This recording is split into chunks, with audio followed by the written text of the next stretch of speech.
Cosmos, pueblo y cultura.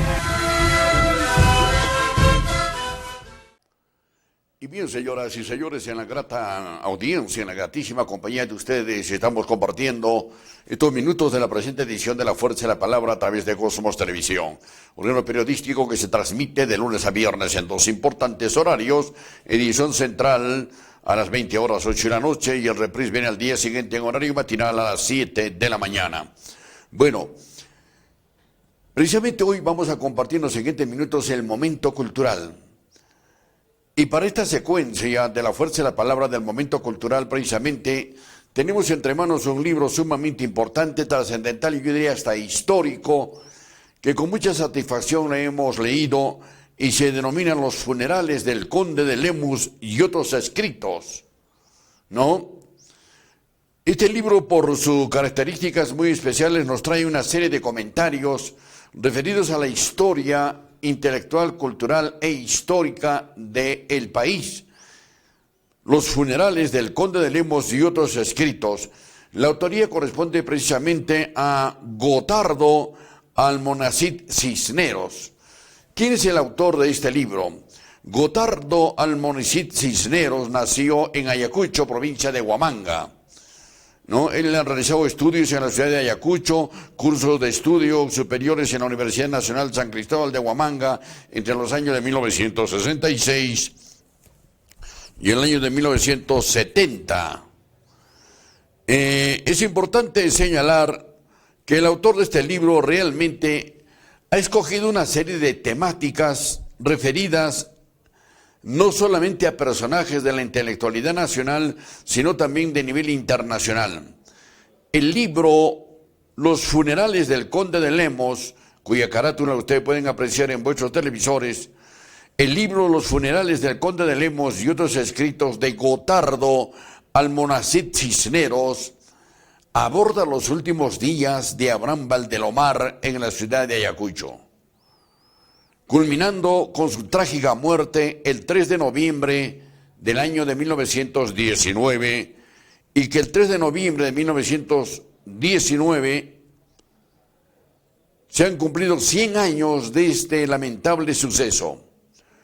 Luego de este libro, no quedarán más dudas sobre lo que aconteció en esa oportunidad con el autor de El vuelo de los cóndores, el autor también de El caballero Carmelo, de Abraham Valdelomar, ¿no? Y otras importantes obras literarias. El libro inclusive incluye varias reflexiones sobre la idea de Dios en la obra de César Vallejo. Esa es otra temática que nos trae el autor de este libro, precisamente reflexiones sobre la idea de Dios en la obra de César Vallejo. Y para más adelante, el autor que recibe una pincelada humana, serena y singular es Felipe Guamán Poma de Ayala, ayacuchano. Obtiene un juicio histórico, moral y conmovedor. El escritor de este libro, Gotardo Almonacid, aborda también a Miguel de Cervantes Saavedra y su obra principal, subsidiándola en su época, elaborando una mesurada y rigurosa reflexión sobre el creador del reconocente y cortidillo Don Quijote de la Mancha. Queda en mención sensata y precisa. Además, toca mito y realidad de los poemas homéricos que ofrecen como corolario el símbolo de una civilización que contribuyó a la creación de una nación, un conocimiento muy acertado y necesario para aquellos que glosamos las palabras de Julio César, quien afirmaba que intelectualmente venimos de dos alas geminadas, una griega y otra romana, y nosotros agregaríamos una sala inca para los peruanos que nos vanagloriamos de ser migrantes y mestizos. Este es un breve comentario a la presentación de este libro, Los funerales del conde de Lemos y otros escritos.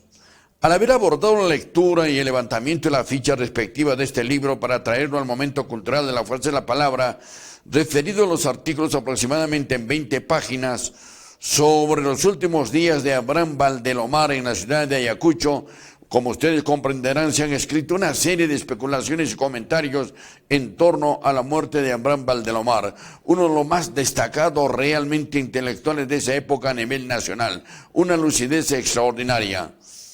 En aquella oportunidad viajó a Ayacucho precisamente para juramentar como regidor por el departamento de Ica luego de las elecciones. En Ica, durante todo ese día, el 3 de noviembre de 1919, se cumplieron una serie de actividades tendientes a la juramentación de los elegidos gobernadores regionales, entre ellos Abraham Valdelomar, que fue elegido por el departamento de Ica, ¿no? Al finalizar la ceremonia, precisamente Abraham Valdelomar abandonó la ceremonia protocolar y se dirigió a su hotel. Y al parecer allí desbarrancó de un edificio de 3 pisos y fue sometido a un traslado de emergencia en los hospitales de Ayacucho, donde lamentablemente luego de 3 días de haber permanecido con un tratamiento médico falleció el gran intelectual Abraham Valdelomar en la ciudad de Ayacucho. Esa es una temática del contenido que en la primera parte nos trae este libro. Y luego el otro punto importante es precisamente las reflexiones sobre la idea de Dios en la obra de César Vallejo. El autor de este libro realmente en 45 páginas sintetiza que nuestro máximo exponente de la poesía peruana, César Vallejo, sustentó su poesía realmente en una categoría especial de la creencia y de fe de Dios o de un ser supremo. Habla de la nostalgia, de la pobreza, del abandono, del encarcelamiento, la vida en el extranjero, en París, del gran César Vallejo. El libro resulta sumamente importante, pero en la ficha, luego de su lectura, realmente el autor sintetiza que César Vallejo fue un hombre que estuvo permanentemente compenetrado en un ser superior que fue Dios. Y su poesía la narra con la pobreza, el abandono, la miseria, ¿no?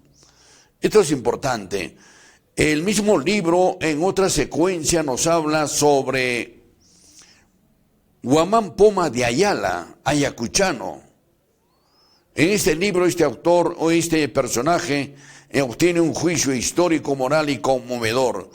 Un hombre, un indio, un campesino, Felipe Guamán Poma de Ayala, donde sus libros, sus escritos aparecieron en el extranjero después de 60 años, ¿no? Felipe Guamán Poma de Ayala no tiene una proximidad inmediata precisamente a otros autores que escribieron sobre la conquista peruana por parte de los españoles, pero sí narra la pobreza, la esclavitud de los campesinos en esa época. Y el libro finaliza precisamente trayéndonos precisamente alguna rigurosa reflexión sobre el Quijote de la Mancha. En líneas generales, este es el comentario que alcanzamos a ustedes sobre los funerales del Conde de Lemos y otros escritos y los últimos días de Abraham Valdelomar, de César Vallejo, de Felipe Poma de Ayala, en fin. El libro por su contenido resulta sumamente importante y muy original en su forma de analizar hechos históricos patéticos y donde el autor Gotardo Almonacid Cisneros realmente aborda el historial, la proyección y el mensaje de estos intelectuales que hemos comentado con ustedes, ¿no? Este es el libro que hemos querido realmente compartir con ustedes en el momento cultural de la presente edición de La Fuerza de la Palabra.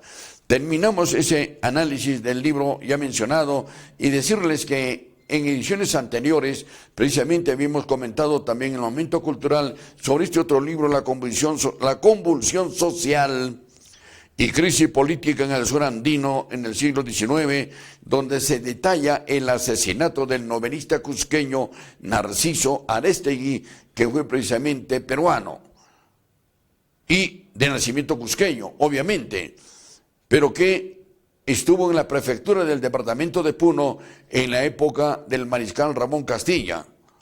Narciso Arestegui, un novelista preclaro en los orígenes de la literatura cusqueña y donde el autor de este libro, Alfredo Germán Cornejo Pardo, pondera de sobremanera la labor cultural y política que cumplió Narciso Arestegui y que lamentablemente en un domingo de carnaval, murió ahogado en el lago Titicaca cuando regresaba de la isla Esteves.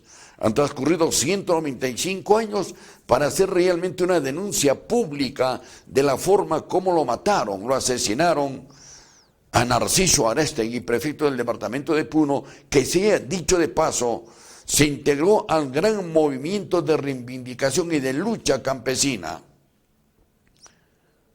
con Bustamante Dueñas, el gran defensor de los indios, el Mundo Puracui, que recorrió el mundo y dio la vuelta al globo terráqueo en 3 oportunidades.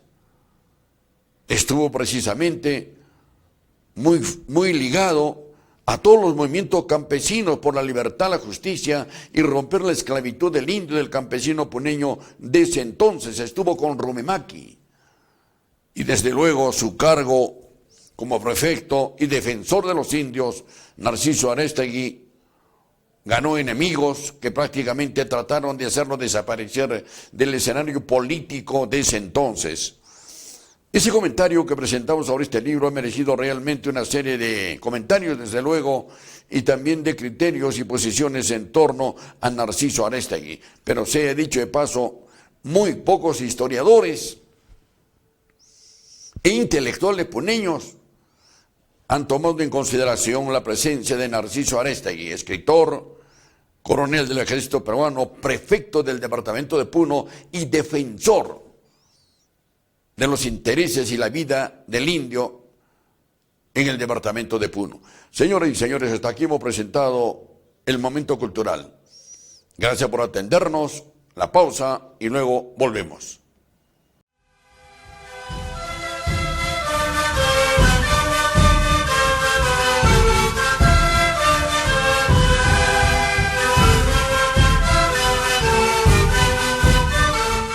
Cosmos, pueblo y cultura.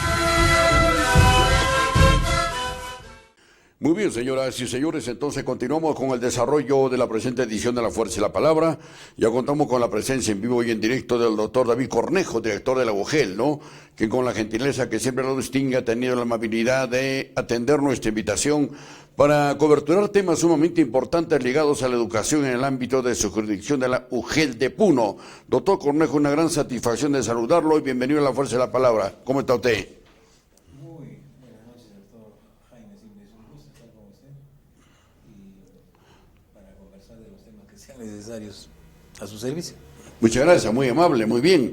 Doctor Cornejo, luego de varias semanas realmente hemos motivado su presencia y usted con tan gentileza ha aceptado nuestra invitación. Empezaremos por este tema que definitivamente usted, las autoridades del sector de educación y también a nivel multisectorial han tomado la decisión de que con ocasión de la festividad de las fiestas patrias y sobre todo la continuidad sumamente peligrosa, riesgosa del COVID-19 se han suspendido los desfiles escolares próximos, una decisión que la han asumido ustedes en las últimas horas.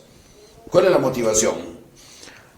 Sí, hemos tenido una reunión el día lunes, ¿no? Los 14 directores de UGEL, con también el director regional, y prácticamente de emergencia, ¿no? Se ha establecido de unificar la vigencia de la norma. En realidad, la última resolución 186 establecía que de acuerdo a la característica de emergencia todavía que tenemos, estaban suspendidos todavía los desfiles, puesto que generaban aglomeración de personas, ¿no? Entonces, lo que se ha hecho es ratificar lo que la norma establece.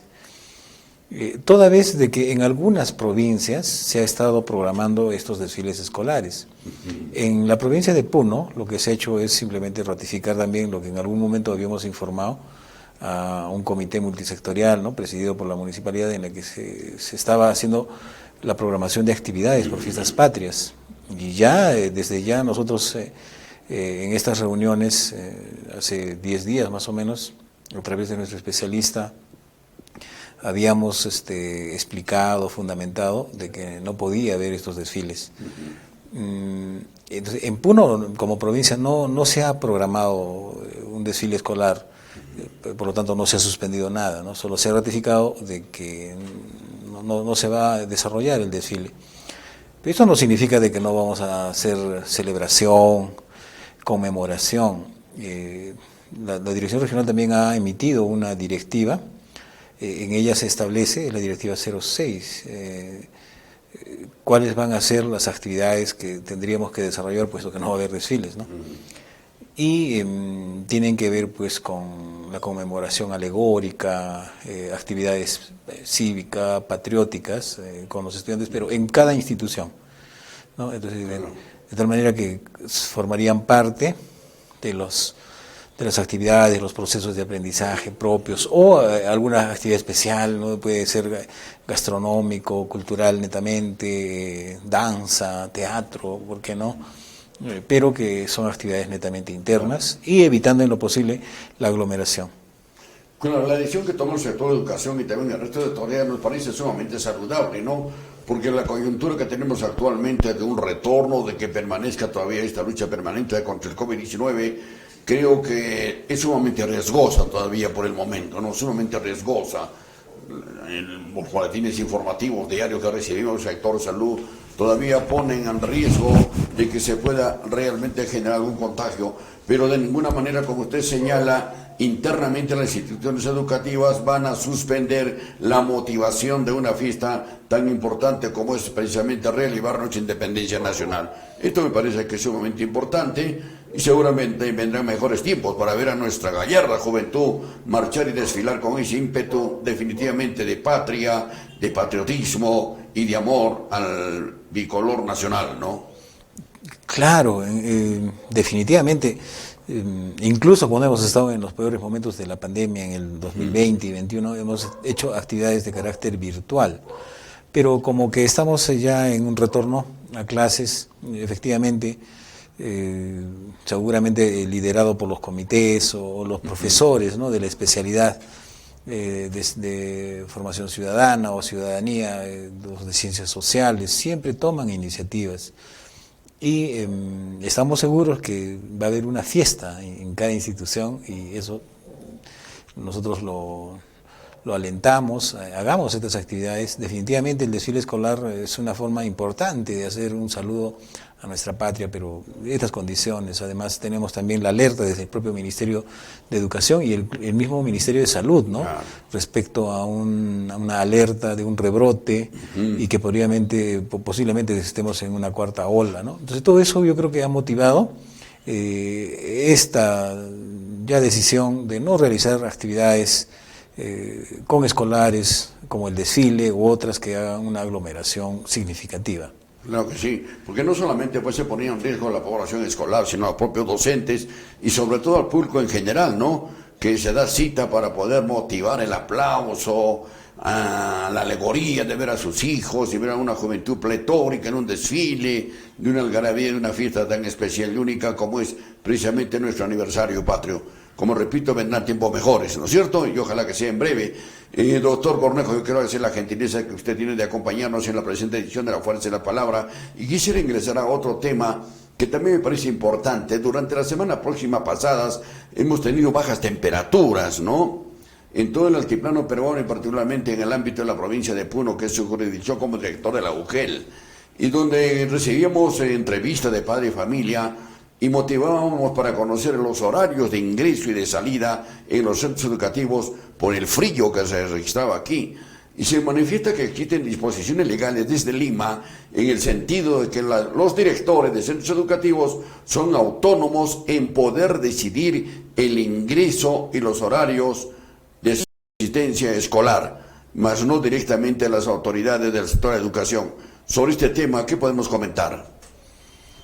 Sí, en realidad hay esa autonomía, pero aquí digamos en el ámbito regional, la Dirección Regional de Educación tiene una capacidad rectora, es decir, puede emitir normas, ¿no?, respecto a educación, y precisamente sobre el tema de las heladas y las bajas temperaturas, ya desde el mes de mayo existe una directiva en el que se establece de que hay que cuidar la salud de nuestros estudiantes, ¿no?, sobre todo los más pequeños.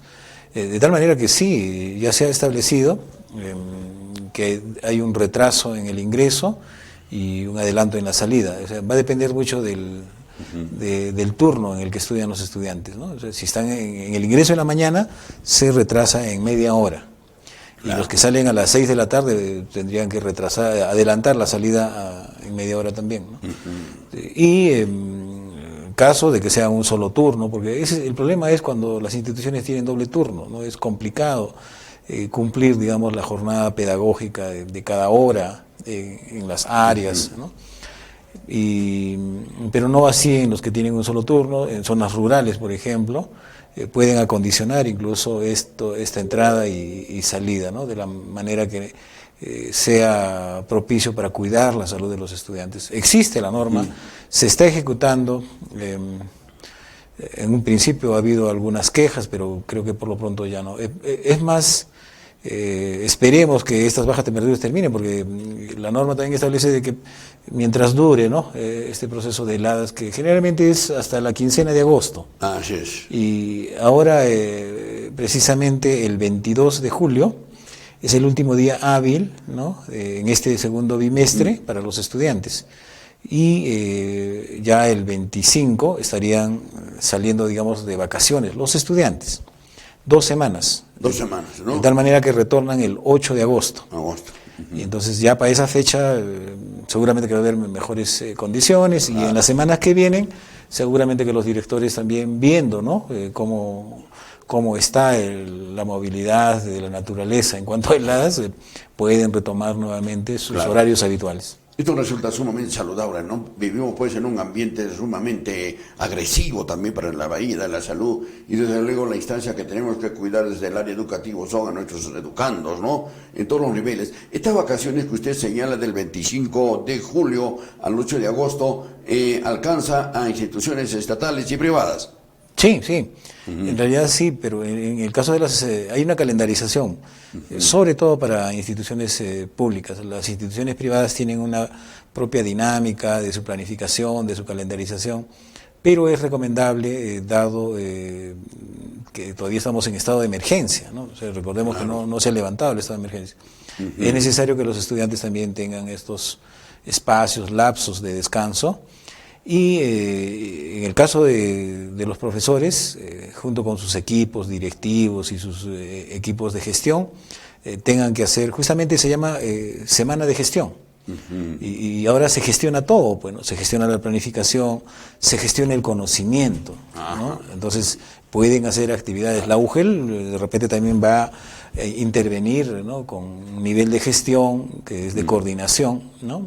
De repente 1 día, 2 días, y eso ya se va a comunicar.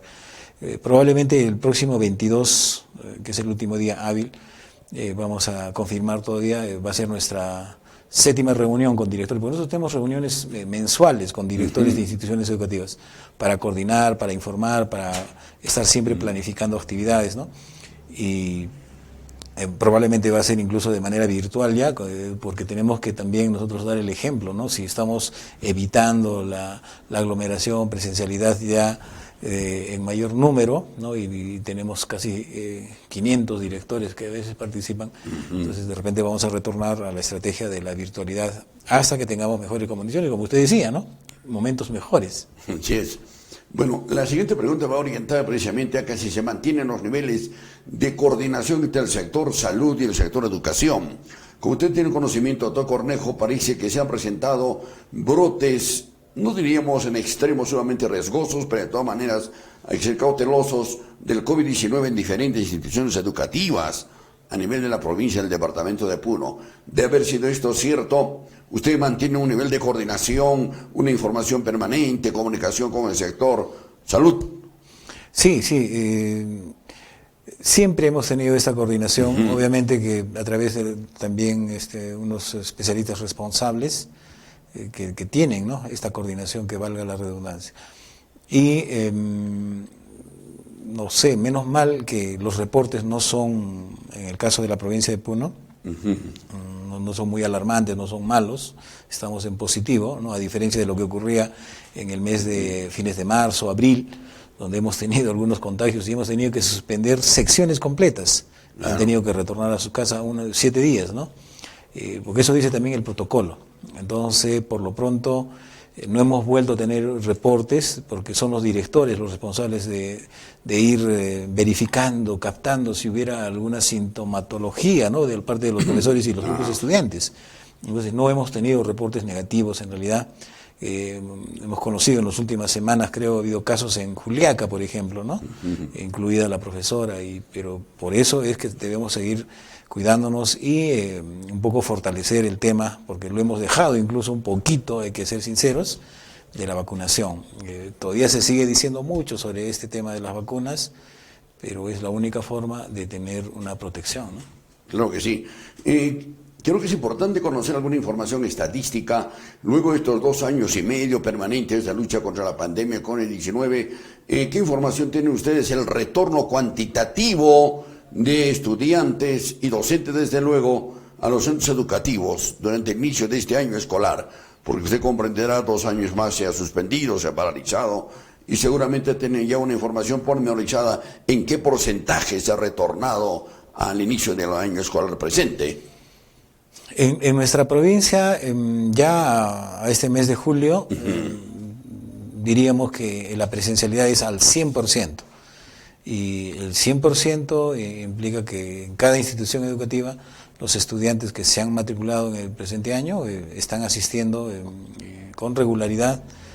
Y claro, bueno, a excepción del caso del Colegio Independencia, ¿no? Sobre todo del nivel secundaria, que han estado hasta hace recién una semana, ya han ingresado a su infraestructura nueva y recién han retomado la presencialidad. Pero esto ha sido por un tema más que de la afectación de la pandemia, ha sido por un tema de infraestructura, un tema técnico que ya se ha salvado, y entonces ya tenemos a nuestros estudiantes también en el Colegio Independencia. Qué bien, se ha superado, ¿no? Y hablando de infraestructura, en las últimas semanas se presentó un problema en el Colegio San Salvador, si mal no recuerdo, de Alto Puno, en Yanamayo, donde la municipalidad distrital, ahora ya la han reconocido creo como municipalidad distrital, ocupaba algunos ambientes de infraestructura que se había construido para la institución educativa.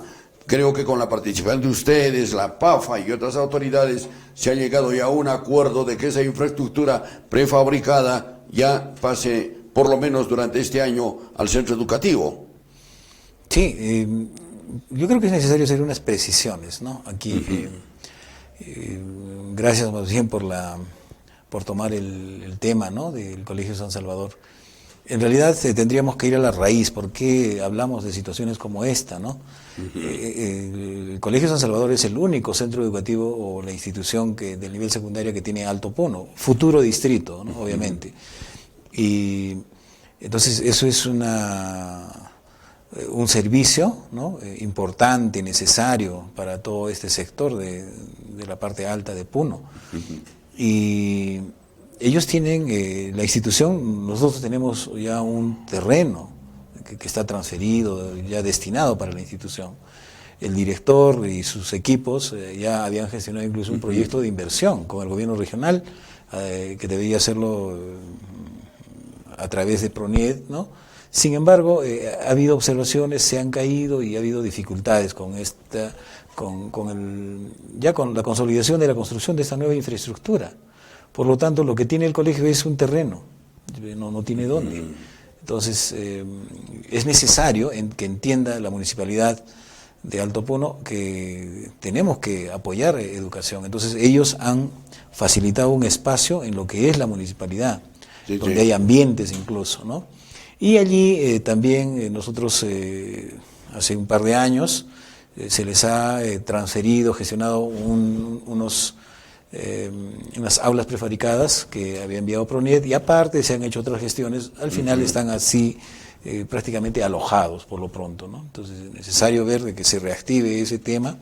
El director está haciendo las gestiones que son necesarias, ¿no? Y en algún momento, como que estaban en el espacio de la municipalidad también, probablemente el municipio, cuando no había actividad, había pedido prestado unos espacios, ¿no? Para poder también ellos cumplir sus funciones administrativas. pero en otro momento ya pues el colegio necesita también los espacios y ha habido una demora en la entrega de estos espacios, que gracias también a la participación del doctor Jacinto Ticona, ¿no? De la Defensoría del Pueblo, finalmente ya se ha solucionado y probablemente ya no exista este problema, ¿no? Porque el problema en realidad es el tema de la construcción de su infraestructura, sí, pues, que es lo que solucionaría todos estos problemas, ¿no? Y entender también a la municipalidad, al alcalde, que no están haciéndonos un favor a nosotros, ¿no? No le están haciendo un favor al director de la UGEL, al director de la institución, a los profesores, están haciendo un favor a sus niños, a sus estudiantes, en este caso, ¿no? De secundaria. Entonces tenemos que apoyar esto y yo creo que no podríamos tomar aulas que son de la institución para acciones administrativas. El fin de las aulas es hacer procesos de enseñanza-aprendizaje, pero creo que esto ya, menos mal que se ha solucionado. Claro que sí. Doctor Cornejo, con la anuencia que usted nos permite, en líneas generales, ¿cuál es su evaluación hasta el momento en lo que va discurriendo del año escolar? Indudablemente iniciamos con una serie de problemas de infraestructura, de servicios, que es un problema que cunde a nivel regional y nacional, ¿no? Y esto no se va a solucionar de inmediato por una serie de limitaciones sociales, económicas, en fin. Pero su evaluación en el ámbito de la jurisdicción que usted representa, el local de Puno, ¿cómo está usted percibiendo todo este desarrollo de participación de las UGELes, la participación de los docentes, la asistencia de escolares, servicios, en fin? Mire, en el caso de no solamente de la provincia de Puno, sino en toda la región y todo el Perú en realidad, nosotros nos hemos encontrado con un escenario, ¿no? Distinto. Es como volver de la guerra en realidad, y encuentras casi todo destruido, condiciones sociales, económicas incluso, muy nefastas, negativas para las familias, ¿no? Unas más que otras. Y entonces ese es el contexto. Hemos hecho un retorno desde el mes de marzo, ¿no? Y los profesores han tenido que contextualizar, asumir, enfrentarse en ese contexto y la coyuntura que estamos viendo y la emergencia que no había terminado, ¿no? Entonces, en términos netamente pedagógicos, trabajar así es bien complicado, sin dejar incluso de lado el tema estructural antiguo, histórico, porque ojo que en Puno, como región, somos campeones en anemia. O sea, si volteáramos la pirámide, ¿quién está en primer lugar en anemia? Es Puno. El promedio nacional es que 4 niños de 10 tienen anemia en el Perú. Pero Puno tiene 7. O sea, 7 de 10 son anémicos.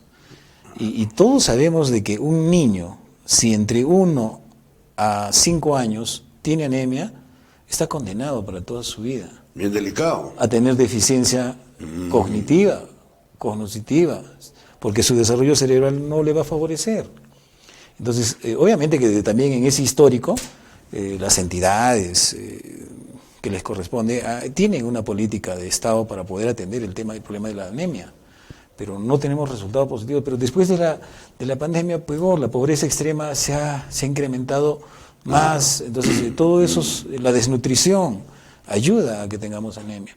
Entonces, ¿cómo le podemos pedir a una escuela, a un colegio, que tenga buenos resultados de aprendizaje si sus niños no están en la capacidad de asumir esos aprendizajes por su condición biológica, ser herederos de un proceso de anemia? Y ese es un tema, ¿no? Hay otros problemas estructurales que tiene que ver con los servicios. El servicio de Internet, por ejemplo, ahora que se ha quedado, ¿no? A propósito de la educación virtual que hemos tenido 2 años, se va a convertir en un servicio básico, pero no lo tenemos todavía.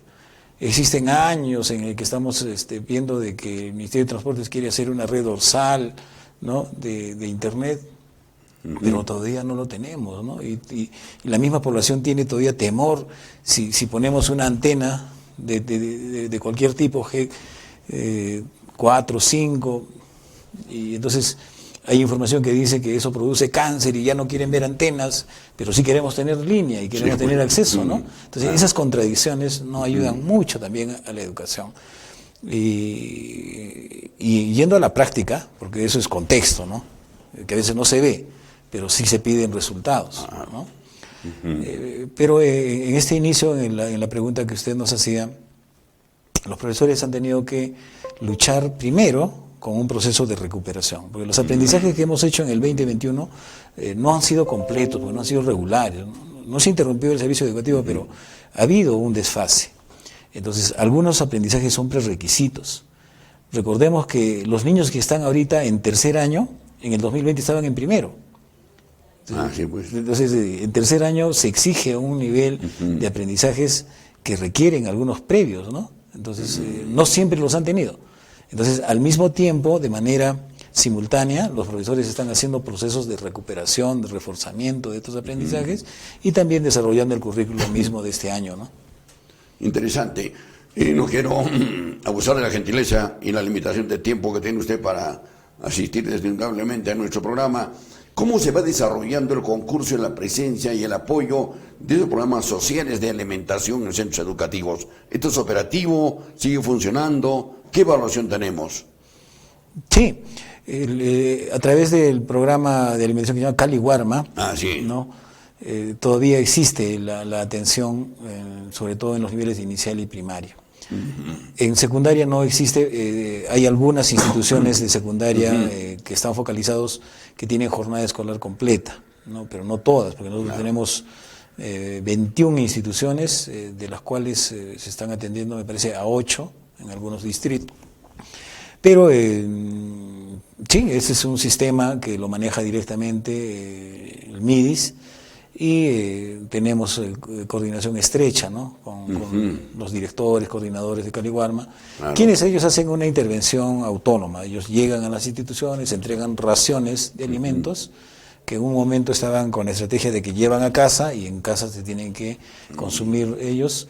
Se está con este retorno reactivando también algunos comedores en instituciones donde ya están cocinando, ¿no? En cada institución, y se les está entregando desayunos y almuerzos a los estudiantes. Es interesante. Doctor Cornejo, quiero agradecer la gentileza que tiene usted de acompañarnos en la edición de hoy de La Fuerza de la Palabra, con temas realmente importantes de su gestión como director de la UGEL. Si tiene algo más que agregar, lo escuchamos. No, más bien muchas gracias a La Fuerza de la Palabra, gracias por su gentileza, doctor Ordiles. Solamente aprovechar este espacio para desearles a todos nuestros compatriotas, hermanos, vecinos de nuestra provincia, de nuestra comunidad educativa, felices fiestas patrias. A pesar de todos los problemas, de las dificultades, creo que esta fecha es muy importante porque nos hace ver, sentir, ¿no? Emocionarnos, que somos peruanos.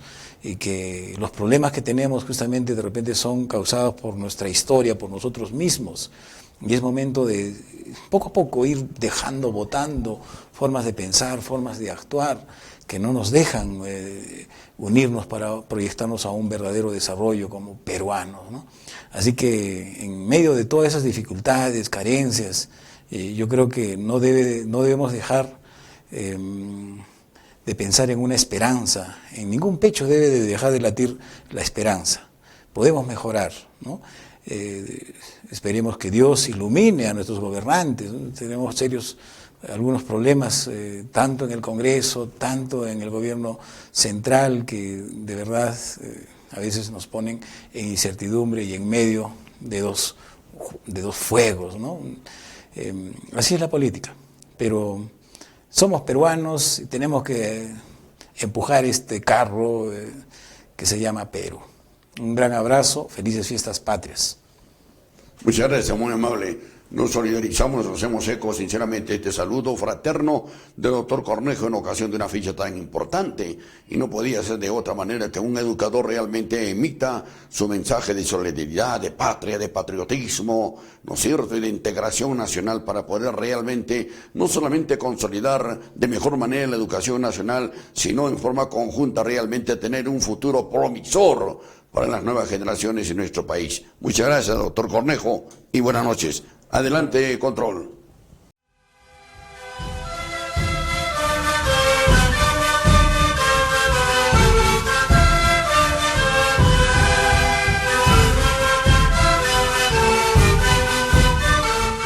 Cosmos, pueblo y cultura. Muy bien, señoras y señores, amigos nuestros, ¿qué tal? Todo listo entonces para compartir con ustedes los siguientes 120 minutos de la presente edición de La Fuerza de la Palabra, órgano periodístico al servicio de los intereses de Puno y del país, que se edita en dos importantes horarios, de lunes a viernes a las 20 horas 8 de la noche, edición central, y el reprise viene al día siguiente a las 7 de la mañana, edición matinal. Queremos también al mismo tiempo invitarlos a que nos acompañen y nos honren con su audiencia a las ediciones dominicales del programa Cosmos, Pueblo y Cultura. Cosmos, Pueblo y Cultura, cada domingo desde las 7 de la mañana por Cosmos Televisión, ¿no? Toda la información pormenorizada de hechos y acontecimientos a nivel local, regional e internacional. Muy bien. Amigos nuestros, de inmediato entonces vamos a ingresar con nuestro personaje de la noticia. A través del sistema virtual Zoom estamos en contacto directamente desde la capital de la República con uno de los más destacados músicos y compositores puneños de los últimos años, que precisamente nos viene dando unas profundas satisfacciones por la versatilidad de su creación, su emotividad y su don de gente, sobre todo y particularmente de motivar la difusión de la música puneña en diferentes escenarios y ámbitos del territorio nacional y del extranjero. Está con nosotros el profesor Javier Salas Ávila. Don Javier Salas Ávila nos honra con su presencia en el sistema virtual. Don Javier, gusto saludarlo. ¿Cómo está la salud? ¿Qué tal? Doctor Jaime, muy buenas tardes. Y además de saludarlo gratamente y con todo el aprecio a usted como periodista aliado de la cultura y un ícono del periodismo puneño, también saludar a la amplia audiencia de Cosmos Televisión y a todos los paisanos, pues, que en algunas latitudes ven la programación de Cosmos, y para mí es grato conectarme con ellos, con usted, para recordar y permitir que mi corazón siempre esté latiendo al ritmo del celeste y blanco de Puno, nuestro amado terruño.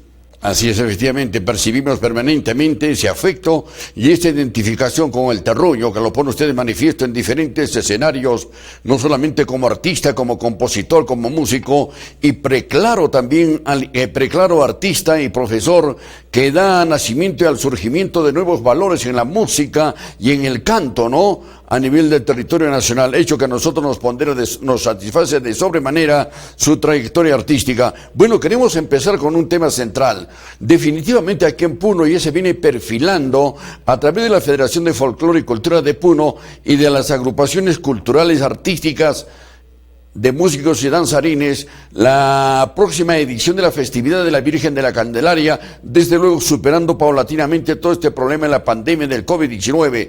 ¿Cuál es su criterio y su opinión de la organización que debe de proyectarse para el próximo mes de febrero?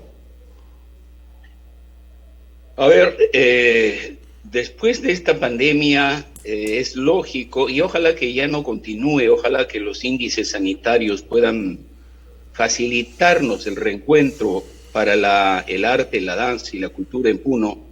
En tanto, en 1988 fuimos oficialmente declarados como Puno capital del folclore en el gobierno de Alan García. Y luego el 2014, como todos sabemos, fue declarada nuestra fiesta mayor como Patrimonio Inmaterial de la Humanidad. Eso nos trae a los puneños una gran tarea, la tarea de divulgar no solamente la fiesta en términos de publicidad, en términos de dar a conocer a Puno como centro magnánimo de cultura, ¿no es verdad? Sino que además tenemos que mostrar y alistar a la ciudad para este gran evento. Cuando nosotros invitamos a alguien a nuestra casa, en nuestro cumpleaños, etcétera, limpiamos la casa, ¿no es cierto?, que todo esté agradable para el visitante, le preparamos el mejor plato y probablemente nos vestimos con nuestras mejores ropas. Eso mismo cabe en nuestra responsabilidad de puneños, y sobre todo los puneños residentes a orillas del lago, para darle la bienvenida al turista nacional y extranjero que desde el 2014 ha venido aumentando su porcentaje de asistencias a esta nuestra gran fiesta. Ahora sabemos, los que conocemos la historia del transcurso de la fiesta desde sus años primigenios hasta ahora, que siempre se ha tropezado con ciertos problemas, ¿no? Ahora hay que decir una cosa, tan cierta es la ausencia del gobierno central y de sus aparatos de administración como es el Ministerio de Cultura, tan cierta ha sido la ausencia que en Puno han tenido que autogestionar su actividad, por ejemplo, los músicos de banda a través de la Federación de Bandas, ¿no es verdad? La Federación de Estudiantinas que agrupa a los músicos de estudiantinas y etcétera, etcétera. Y quienes hemos practicado también la danza, que es la mayoría de puneños alrededor de la fiesta, nos hemos constituido en su momento desde el año 1964-65, desde el que se crea oficialmente la Federación de Folclor, hoy Federación Regional de Folclor de Puno, ¿no es verdad? Pero esta entidad, todos sabemos que no es gubernamental, no tiene un presupuesto, una asignación presupuestal del gobierno central, ni del gobierno regional, ni del gobierno municipal para afrontar este concurso, y no solamente el concurso, sino todo lo que atañe a la organización coordinada, integral de la fiesta. Y se ha visto muchas veces que el municipio, el gobierno regional y la federación están compitiendo por los derechos de la organización. Acordémonos que la UNESCO, que nos declaró Patrimonio Inmaterial a la fiesta, designó una comisión, un comité de salvaguardia. Y este comité de salvaguardia todos sabemos que está presidido por el presidente del gobierno regional, por el gobernador regional. Entonces, una cosa así debiera de suceder en Puno, una coordinadora general que maneje con responsabilidades claras el asunto de la fiesta. Por ejemplo, la programación de la participación de las bandas. Claro que las bandas naturalmente son acogidas, son contratadas por cada conjunto. Rey Moreno, La de Cacota, Diablada, Bellavista, etcétera, etcétera.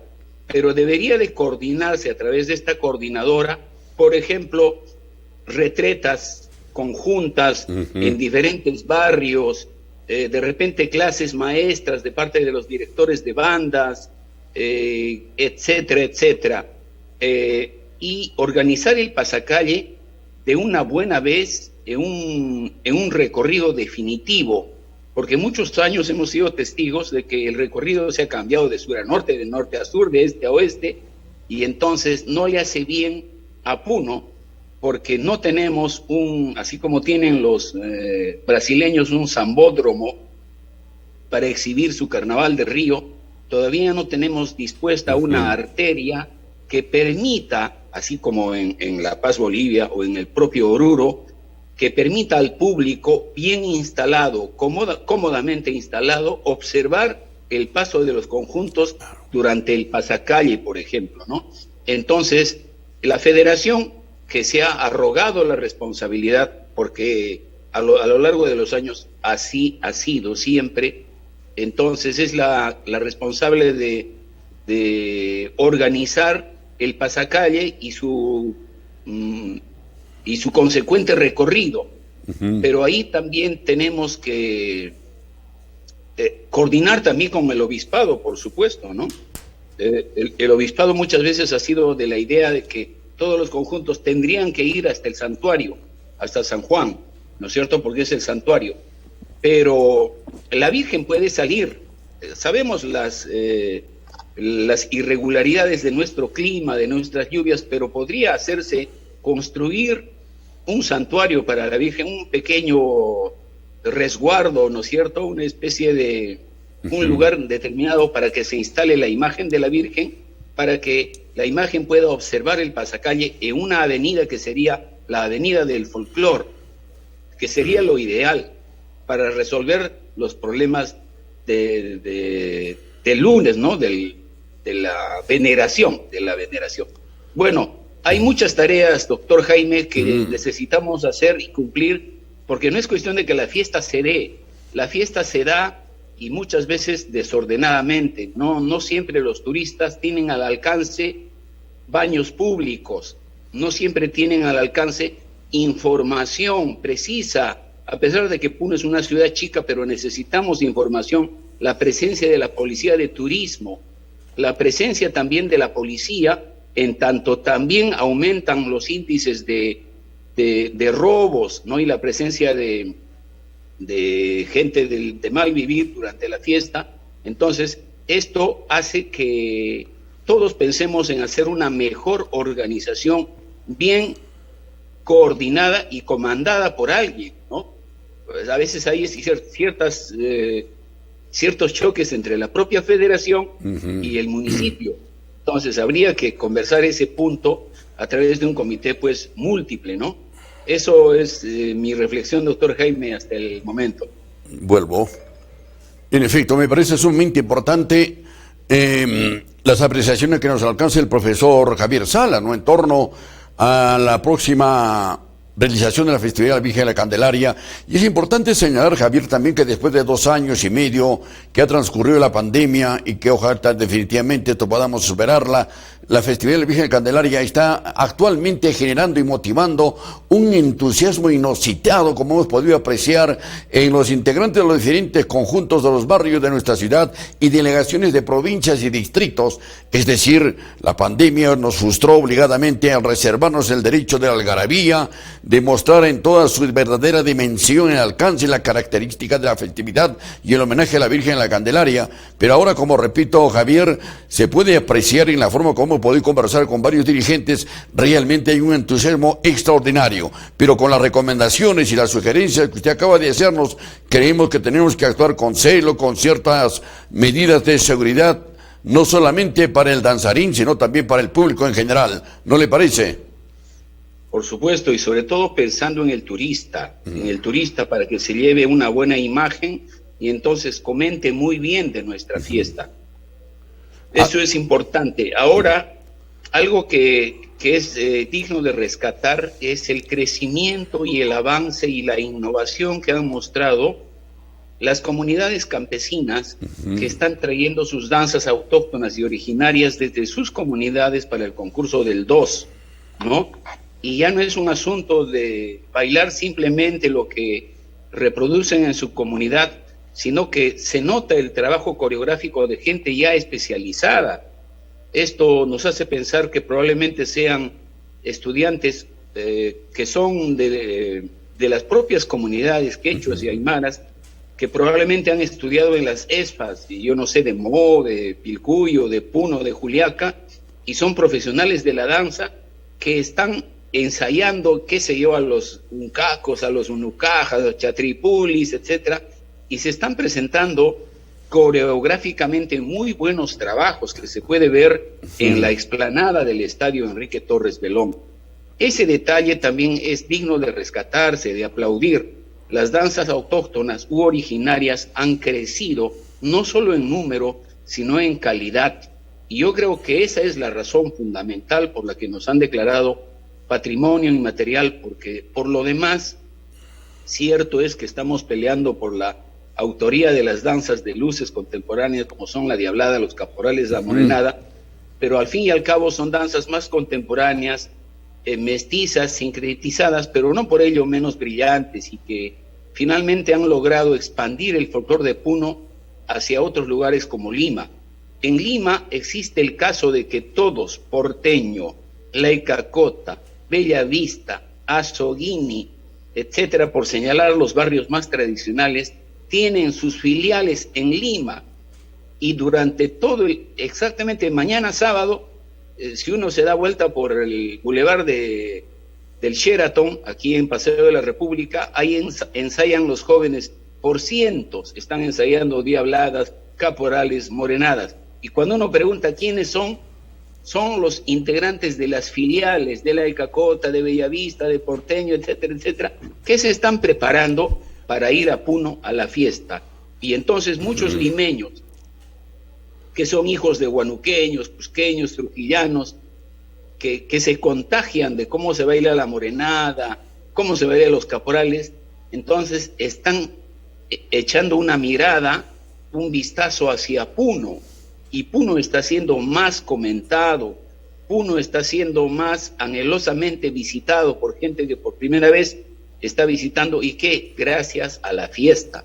Entonces todos tenemos que pensar cómo la fiesta ha crecido y ha hecho que a su vez Puno sea más pensado, más mirado, más reflexionado y más visitado por el turista, tanto nacional como extranjero. Eso debe permitirnos a los residentes en Puno una reflexión grande para que podamos permitir que siga creciendo la fiesta en número y en calidad.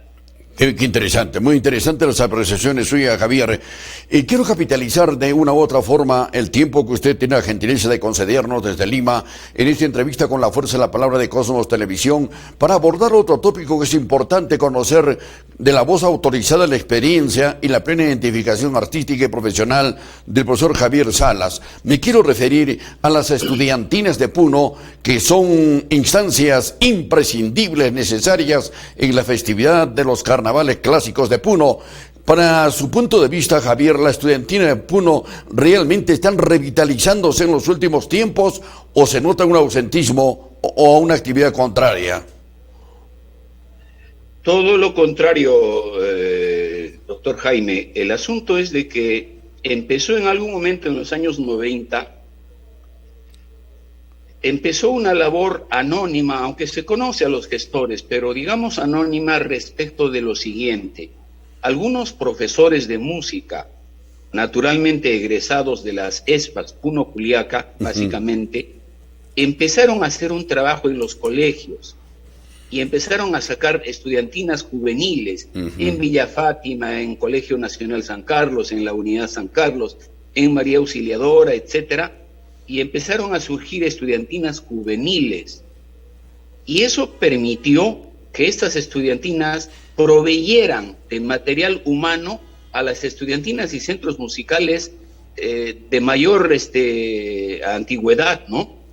Y eso está pasando en todo el departamento. Por ejemplo, el Centro Musical Ayaviri, que es uno de los más añejos del departamento, está conformado por gente de experiencia a la que se suma gente joven, jovencitos que están tocando violín, el acordeón, o están cantando a la guitarra. Y eso pasa, está pasando lo mismo con Yunguyo, con Juliaca, con todas las provincias de nuestra región, de nuestro departamento. Entonces sucede que con la aparición, además de otras escuelas de música, porque antes había solamente Puno y Juliaca, ahora tenemos la sede de Pilcuyo, la ESFA de Mo, y la Escuela de Artes de la Universidad del Altiplano, que están formando músicos académicos cuya tarea es formar a su vez a las nuevas generaciones. Eso está permitiendo que las estudiantinas no pierdan su nutrimento que viene del aporte de las nuevas generaciones.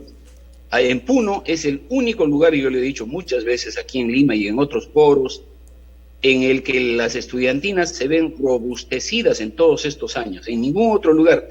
Puno tranquilamente podría ser declarada la capital de la estudiantina de Sudamérica inclusive, y no pasaría ningún problema. Podríamos demostrarlo en hechos y en palabras lo que está sucediendo con el desarrollo de las estudiantinas. Por ejemplo, para nombrar una sola estudiantina que está trabajando muy bien, la estudiantina Brimal de Lampa, unos muchachos que están haciendo muy buen trabajo, y no es un trabajo empírico, aficionado, es un trabajo ya mucho más serio, que tiene un tratamiento del lenguaje musical académico y está permitiendo pues que mantengamos nosotros el nivel que le dio siempre el compositor puneño desde la época de Moisés Yuchud, o Alberto Rivarola, o Eladio Quiroga, Augusto Macías, Augusto Portugal, y etcétera, toda nuestra playa de compositores. Y entonces, orgullosamente, doctor Jaime, podemos decir que la estudiantina, lejos de desaparecer o menguar su trabajo, ha ido creciendo en estos últimos años. Por supuesto que sí. A lo dicho por usted, Javier, realmente nos viene a la memoria con profunda satisfacción y ojalá podamos compartir con usted este criterio. En el devenir de los años del 60, el 70, el 80, el 90, nosotros en los albores de nuestra labor periodística y como locutores de radio La Voz del Altiplano, transmitíamos realmente un evento extraordinario, incomparable de esas épocas, el 3 de noviembre, vísperas del aniversario de nuestra ciudad, la gran serenata del concurso departamental de estudiantinas, ¿no? Ahí teníamos la presencia de Ayaviri, de Yunguyo, de Puno, de Lampa, de Ilave, de Azángaro, realmente una motivación extraordinaria. Ha transcurrido el tiempo y el espacio y como usted bien señala, luego encontramos un conjunto de profesores, de maestros que perfilan la formación de músicos en edad escolar. Un trabajo realmente extraordinario donde desde el medio de comunicación permanentemente hemos estado identificados. Usted recordará, su señor padre también formó parte de esas estudiantinas de música que acabo de hacer referencia. Es verdad, mi padre, nacido en Macusani, capital de la provincia de Carabaya, fue director del centro musical Macusani, que vino a concursar en 1959, llegando a ocupar el tercer puesto en aquel año, y a partir de entonces que cambió de domicilio a Puno, se integró al conjunto orquestal Puno bajo la dirección de don Cástor Vera Solano, y luego se integró, como todos lo sabemos, acompañando a la PAFIT. Así es, efectivamente, ¿no? Bueno, y ahora yo quiero capitalizar también otro tema porque usted es una de las personas autorizadas para hacer no solamente una remembranza, sino fundamentalmente para dar en las instancias correspondientes de que nuestra música, en sus diferentes manifestaciones, su danza, sea expresada y difundida. Me quiero referir a una manifestación muy sui generis, muy especial en esta parte de Latinoamérica, pero que desde Puno tiene una proyección realmente mundial. Me refiero a los sicuris, las zampoñas. Esta realmente se está poniendo en manifiesto y motiva también una organización dentro y fuera de nuestro departamento. Es verdad, a pesar de que los arqueólogos, Ruchad y muchos otros, han encontrado restos evidentes de la presencia de las antaras politubulares en Caral, en Chavín de Huántar y sobre todo en Nazca, Paracas, ¿no es verdad? Pero sin embargo, a lo largo del tiempo, por alguna razón que los historiadores deberían de explicarnos, las zampoñas encontraron residencia vital en el espacio geográfico aymara, ¿no? La cultura aymara siempre ha estado engarzada a la cultura del sicuri. Yo soy macusaneño, soy quechua, y en Macusani nunca había zampoñas, como no lo había en otros lugares, como Ayaviri, ¿no? En lugares quechuas, pero sí en la parte aymara, toda la zona de Conima, Rosaspata, Huancané, Mo, etcétera, tanto como en la zona aymara desde Ácora, Chicuito, Ilave, Yunguyo, Uli, han habido sicuris, los fusas o sicuris, y bueno, tanto los sicumurenos como los sicuris de varios bombos igualmente han alcanzado un gran desarrollo, ¿no? Hay dos estilos muy definidos, el de Cantati Ururi, por ejemplo, que es el más mentado y conocido, y del barrio Mañazo, o Lacustre, o de los zampoñistas del Altiplano, en el estilo de sicumureno. Realmente es un ejemplo, y sé que por gente como César Soaña y algunos otros líderes del movimiento sicuriano, hay inclusive ya organizaciones sicurianas en Chile, en Argentina, en la propia Bolivia, que están haciendo coordinaciones para proyectar encuentros ya internacionales, porque el sicuri, la filosofía del sicuri, ha ido creciendo también con una ejemplaridad digna de verse desde el punto original, que es el Puno, a orillas del lago, ¿no? A orillas del lago. Entonces, igualmente, así como comento yo que gracias a la fiesta de la Virgen de la Candelaria, las bandas puneñas han eclosionado, porque debemos reconocer que en los primeros eventos de los concursos, sobre todo venían tanto trajes de luces de Bolivia, de bordadores bolivianos, bandas bolivianas. Nadie puede esconder la verdad, porque en el historial de muchos conjuntos de Puno, ahí está la historia cuando presidía el señor fulano de tal, el conjunto Laica Cota, vino la banda Pagador, vino la banda de Oruro, etcétera, etcétera. Y entonces, pero en estos momentos ya no se necesita, aunque el número de participantes sí exige, pero ya no es necesario por la calidad contar con bandas extranjeras. Nuestras bandas, gracias a las escuelas de música, lo vuelvo a repetir, han crecido también de manera apropiada, pertinente, bajo el amparo del lenguaje musical, de la escritura musical, del lenguaje académico de las partituras. Entonces, también hemos crecido en bandas, también hemos crecido en estudiantinas y también hemos crecido en sicuris. Eso nos ha permitido coronarnos en los hechos y no en la teoría solamente como Puno, capital del folclore peruano. Ninguna otra capital del país, ¿no? Trujillo, La Libertad, Huánuco, etcétera, ninguna otra capital puede exhibir la cantidad de bandas que tenemos en Puno. Ninguna otra capital del país, y desde luego que lo decimos con modestia, puede exhibir la cantidad de estudiantinas que tenemos a lo largo y ancho del departamento. Y también ahora hay sicuris, también en la zona quechua, para mi admiración y gusto, en Macusani, que fui el año pasado con ocasión del Bicentenario, encontré a tropas de sicuris conformadas por macusaneños. Entonces, ya se han roto las fronteras de lo que era solamente la cultura aymara. Ahora hay sicuris a lo largo y ancho del departamento, en las entidades, en las universidades, en los pedagógicos, en los colegios.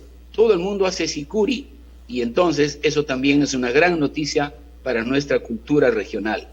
Efectivamente, muy bien. No quiero finalizar esta importante entrevista, esta conversación con el profesor Javier Salas, directamente desde Lima, no sin antes motivarlo a que pueda darme una opinión muy personal y profesional, desde luego. Para esta entrevista necesariamente uno tiene que actualizar su tema sobre la temática que se va a analizar, el caso concreto de la fiesta de la Candelaria, las estudiantinas, los sicuris, pero revisaba una lectura de hace pocos días, Javier, como usted tiene conocimiento, por lo menos se venía perfilando y se venía ratificando de que la danza de los ayarachis es una danza, dijeron eminentemente fúnebre. No, la interpretación musical y la presencia y la característica del vestimento de los ayarachis se ha venido señalando como una danza fúnebre.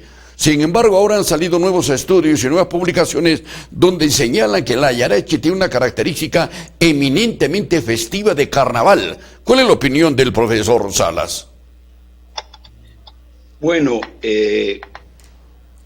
para poder hacer los sustentos epistemológicos de un hecho cultural, hay que tener mucho cuidado y hay que hacer declaraciones o escribir artículos al respecto luego de rigurosas investigaciones que tienen que ser cotejadas por científicos sociales, antropólogos, musicólogos, que den prueba de que los fundamentos sobre los cuales se establece determinado criterio tengan toda la seriedad del caso. Acordémonos que hasta ahora, hasta el día de hoy, no obstante tenemos escuelas de música ya de cierto nivel en Puno, hasta ahora de Puno no egresan musicólogos de carrera. Ninguna de las ESFAs todavía se ha atrevido a crear una especialidad de musicología para formar musicólogos, etnomusicólogos, que tengan todas las herramientas investigativas para escudriñar nuestro pasado musical. ¿Por qué se señalaba que los ayarachis eran música fúnebre? Bueno, por la etimología, haya, muerto, ¿no es cierto? Ayarachis, y por lo ralentado de su música. Pam, param, pam, pam, pam, pam, param, pam, pam, pam. Música lenta, ralentizada, lenta, como que quisiera sugerir la pena, el llanto para despedir a algún pariente que ha pasado al otro lado. pero si hablamos de danzas de carnaval, por ejemplo, pam, pam, pam, pam, pam, tan, taran, taran, tan, param, param, pam, pam, pam, pam, param, pam. Fíjense la alegría del carnaval de Chucuito, o las chacalladas, taran, pa, paran, taran, taran, tan, tan, tararan, tararan, taran, tan, pam, pam, pam, pam, pam. El carnaval, que para nosotros para los ancestrales, para las culturas ancestrales, no es otra cosa que la fiesta de la cosecha, la fiesta del engarzamiento de la población con la Pachamama, coincidió con las carnestolendas venidas de Occidente.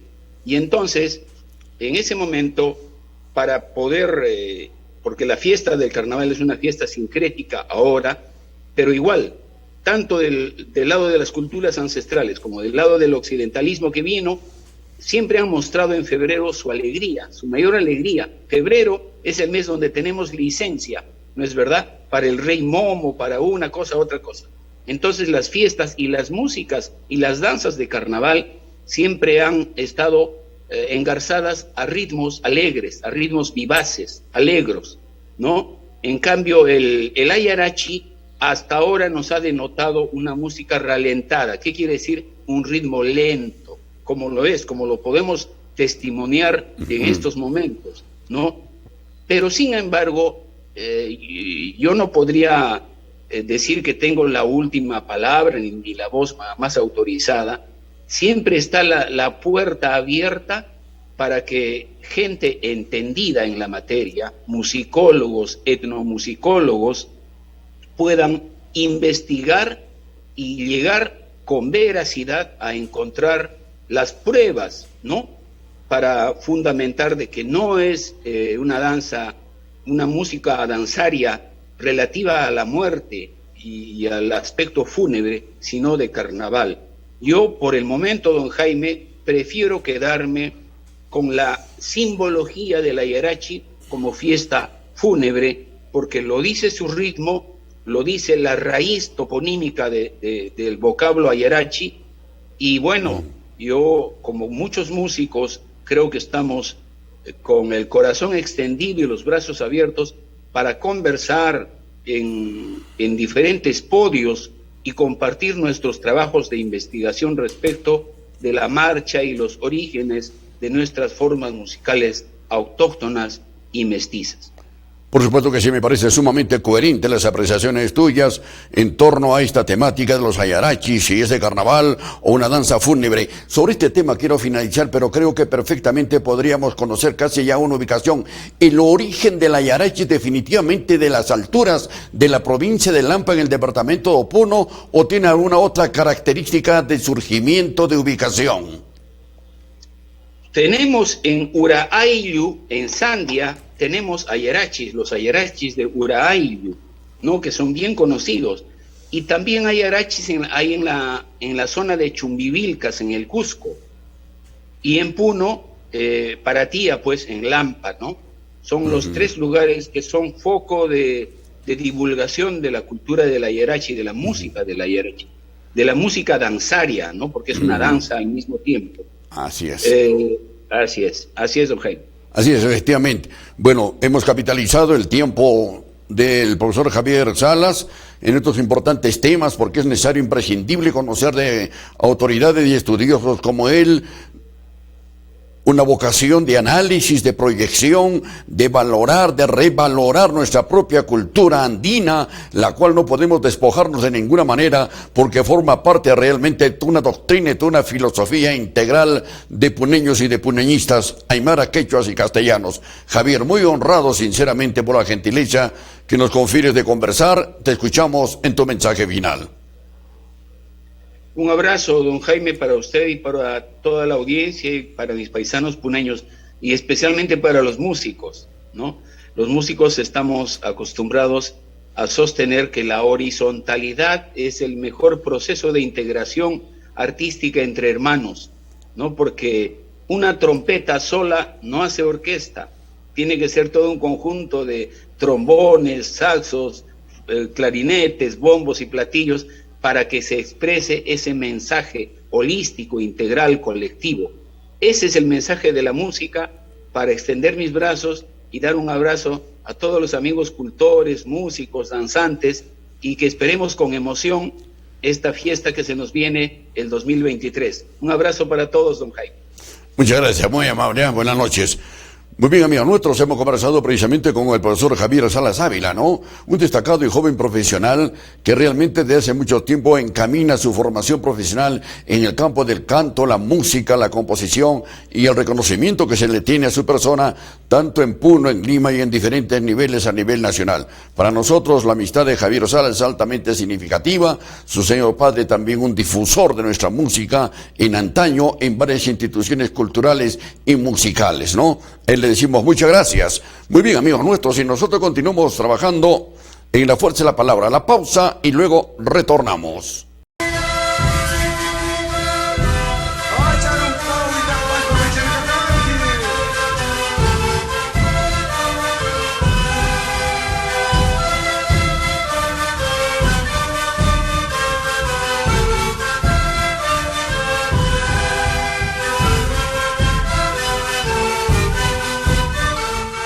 Cosmos, pueblo y cultura.